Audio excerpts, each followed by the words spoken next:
There is a democratic deficit in education research. Often research is dominated by people who no longer practice or never practiced as teachers. Contrast this with our cousins in medicine and healthcare, where serving doctors conduct much of the clinical research, helping to take treatments from laboratory bench to bedside. At Education Development Trust, a global education charity, we have been looking at how to change this. As a result, hundreds of teachers around the world have conducted clinical trials, paralleling those by doctors and surgeons. From Global Teacher Prize nominees to collaborations with neuroscientists and a Department for Education project exploring workload reduction, we have looked at how teachers can design randomized controlled trials, combining results in big data analyses to help us understand what works with which children and in what context. One Wellcome Trust funded project explored a key challenge for neuroscience and education: how to translate evidence from the laboratory into actual practice. From the mid-19th century, similar challenges faced the medical profession as it moved to become a natural science grounded in biology. And today, clinicians use biology in a similar fashion to the way that architects use physics. One day, something similar might be possible in education, with the biology of learning forming the basis for an educational clinical reasoning.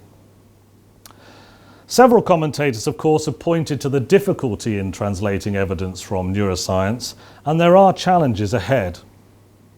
Taking a moment to reflect on the different levels of research that neuroscientists explore illustrates the difficulty immediately. Neuroscience research covers areas from genes and molecules through the levels of neurons and brain circuits and on to behavior. Cognitive psychology and biological psychology extend much further, but rarely formally research in the classroom.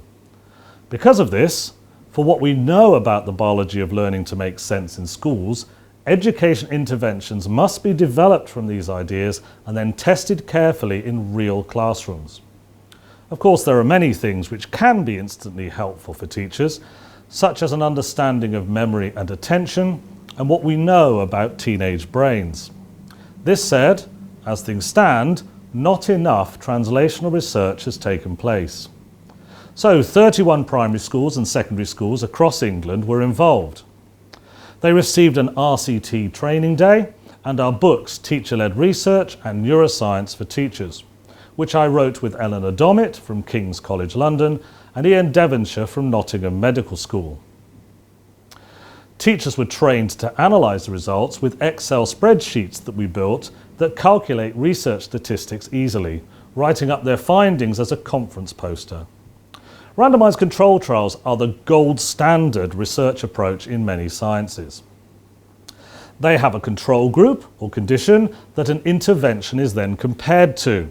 In education, the control would be existing best practice, as in surgery, where you might compare a new operation to a current one. There will be no point not treating people or not teaching children at all. We use randomization to allocate participants to the conditions.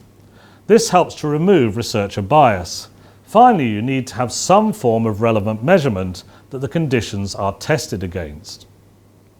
Most importantly, we combine teachers' results into a meta-analysis in which the different effects across the studies can be compared. As we anticipated, the neuroscience-informed project repetitions of a similar approach had different effects in different contexts with different pupil groups, although the results were positive overall. Of course, classrooms are not laboratories, yet neither are hospital wards.